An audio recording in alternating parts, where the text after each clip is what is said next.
To remove an owner from group, initiate a new HTTP request with remove owners using the delete method.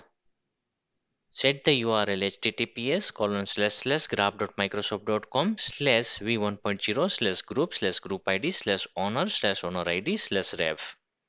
In this example, let's from group 11 we shall remove Adam, so replace group ID with the actual group object ID from which you want to remove the owner, and owner ID with Adam's object ID. In the header, include authorization with your barrier token.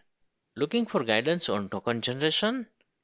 Watch the video titled How to Generate Access Token in Azure Entra ID using the Graph API, linked in the video description below. Click the send button to execute the request. This action will remove Adam from group 11 owners list. If this tutorial was helpful, please like the video, subscribe for more content and leave a comment. Thank you for watching, and we will see you in the next one.